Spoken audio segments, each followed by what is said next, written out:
I started smoking when I was taking all the bad drugs. You're sick, so Christ, I started smoking. At least it helped my attitude and helped my stomach and everything else. And then I noticed, it did help a little with pain, and it definitely helped with spasms. I noticed that right off the bat. In Vermont, patients with multiple sclerosis, cancer, and HIV can grow up to 2 mature and 7 immature plants. Mark Tucci, who has MS, is growing the legal amount in his house. When you get MS, you get to the point when you have 8 or 9 or 10 symptoms, you become your symptom. I mean, all day long, basically, you're just trying to keep yourself above water, not be in pain, not forget to take your meds, try to do something constructive, and it obviously helps with pain.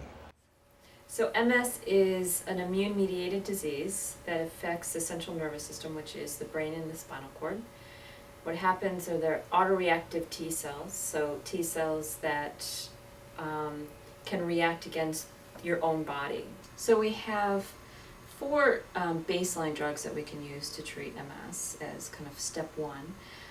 Betaseron, Rebif, Avonex, and Copaxone. All of these medications are self-injection medicine, so we're still working on a pill. I've been on Avonex, Copaxone, Rebif. The only thing I didn't do, I'll tell you what I didn't do, that'll make it easier. I never did Cytoxin, and I never did gold dust, and I never did rattlesnake oil, and those are pretty much it. I did bee venom for a year. Now, if you eat, let's say, a marijuana cookie or smoke a vaporizer or a joint, that munchies has a medicinal value because now, A, you're hungry, B, you're able to keep that food down, and you won't waste away. You won't lose the weight that so often accompanies these ailments. The people that usually are on marijuana therapy are people that are fairly disabled and they're in a lot of pain and they have a lot of tightness, what we call spasticity, where they can't move their legs in the full range of motion that people normally can. And so that can be actually quite painful. I mean, there isn't a lot of data as far as the negative effect on the brain, because of course that's what you worry about, right?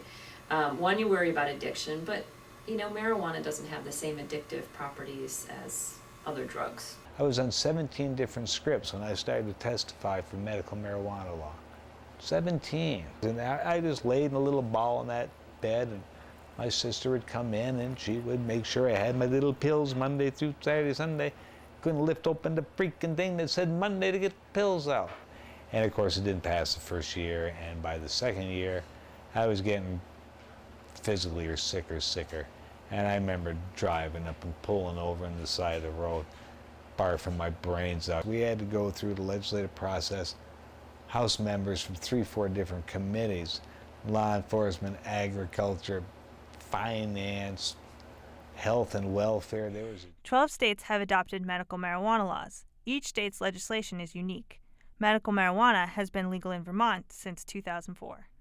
I had to get on a script for Marinol because in Vermont I'm legal, but in New Hampshire I'd be a drug addict. So each state has various regulations, how many plants you can grow, how much pot you can possess, what even signifies a medical marijuana patient, what ailments are included or not included. So there's a lot of disparity among the many states who have medical marijuana, and then the states who don't have it have, just underground medical marijuana clubs. I'm on a list with the DEA. I'm very close to the bottom, I hope.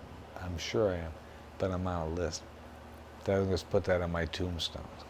I made the list. Some members of Congress have come together in support of the Medical Marijuana Patient Protection Act.